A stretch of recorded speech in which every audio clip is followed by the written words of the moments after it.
বিশ্বের শক্তিশালী পাসপোর্টের দৌড়ে এবার বাংলাদেশের অবস্থান কত তা নিয়ে শুরু হয়েছে নানান আলোচনা। নতুন বছরের শুরুতেই হেনলি ইন্ডেক্সের তথ্য মিলেছে সেই উত্তর। তবে কেবল পাসপোর্ট র্যাঙ্কিং নয়, দেশে নির্বাচনের আগে অন অ্যারাইভাল ভিসা নিয়েও সরকার নিয়েছে এক বড় সিদ্ধান্ত।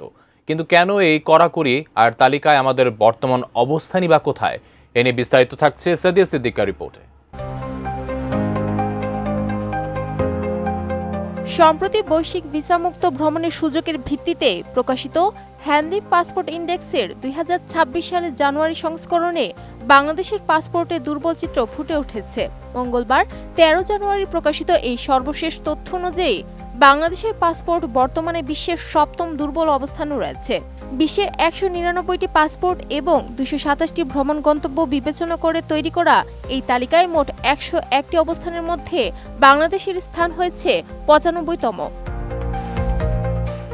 যদিও গত বছর অর্থাৎ 2025 সালের জানুয়ারিতে 106টি অবস্থানের মধ্যে বাংলাদেশ 100তম স্থানে ছিল, তবে বৈশ্বিক মানদণ্ডে এর শক্তি এখনও তলানির দিকে রয়ে গেছে।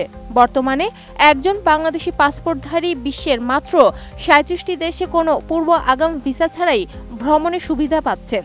দক্ষিণ এশিয়ার দেশগুলোর মধ্যে তুলনামূলক বিচারে বাংলাদেশ পঞ্চম দুর্বল অবস্থানে রয়েছে, যেখানে এই অঞ্চলের সবচেয়ে শক্তিশালী অবস্থানে থাকা মালদ্বীপের নাগরিকরা 92টি দেশে ভিসামুক্ত প্রবেশের সুযোগ নিয়ে তালিকার 52তম স্থানে অবস্থান করছে। আমি বুঝি নির্মাণের শিল্প, সালাম স্টিল বোঝে ডিউরেবিলিটি। সালাম স্টিল, মোস্ট ডিউরেবল স্টিল। অন্যদিকে বৈশ্বিক র্যাঙ্কিংয়ের এককভাবে শীর্ষস্থান ধরে রেখেছে সিঙ্গাপুর। দেশটির নাগরিকরা বিশ্বের রেকর্ড 192টি দেশে ভিসা ছাড়া প্রবেশ করতে পারবেন। সিঙ্গাপুরের পরেই যৌথভাবে দ্বিতীয় অবস্থানে রয়েছে জাপান ও দক্ষিণ কোরিয়া, যাদের নাগরিকরা 188টি দেশে বিনা ভিসায় যেতে পারবেন। তালিকার তৃতীয় অবস্থানে ডেনমার্ক, লুক্সেমবার্গ, স্পেন, সুইডেন ও সুইজারল্যান্ডের মতো ইউরোপীয় দেশগুলো থাকলেও মধ্যপ্রাচ্যের দেশ হিসেবে সংযুক্ত আরব আমিরাত পঞ্চম স্থানে উঠে এসে চমক দেখিয়েছে। তালিকার একেবারে তলানিতে অবস্থান করছে আফগানিস্তান, সিরিয়া, ইরাক, পাকিস্তান ও ইয়েমেনের মতো যুদ্ধবিধ্বস্ত বা রাজনৈতিকভাবে অস্থিতিশীল রাষ্ট্রগুলো। পাসপোর্টের এই বৈশ্বিক অবস্থানের খবরের পাশাপাশি বাংলাদেশে বিদেশি পর্যটকদের আগমনের ক্ষেত্রে একটি সাময়িক বিধিনিষেধ জারি করা হয়েছে।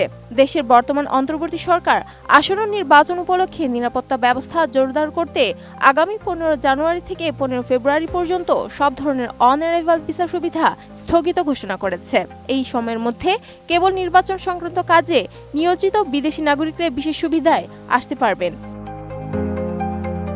এই সিদ্ধান্তের ফলে ভুটান ও মালদ্বীপের মতো দেশগুলো তাদের নাগরিকদের বাংলাদেশে ভ্রমণের ক্ষেত্রে সতর্কতা জারি করেছে। ভুটানের পররাষ্ট্র মন্ত্রণালয় এবং মালদ্বীপের হাইকমিশন আনুষ্ঠানিকভাবে জানিয়েছে যে তাদের দেশের নাগরিকরা যদি উল্লিখিত সময়ের মধ্যে বাংলাদেশ ভ্রমণ করতে চান, তবে তাদের অবশ্যই ভ্রমণের আগে সংশ্লিষ্ট বাংলাদেশি দূতাবাসের মাধ্যমে অগ্রিম ভিসা সংগ্রহ করতে হবে। নির্বাচনের এই 1 মাস অন অ্যারাইভাল ভিসা বন্ধ থাকার বিষয়টি আন্তর্জাতিক মিশনগুলোর মাধ্যমে ইতোমধ্যেই সংশ্লিষ্ট দেশগুলোকে অবহিত করা হয়েছে। Sadia Siddika, ATN news.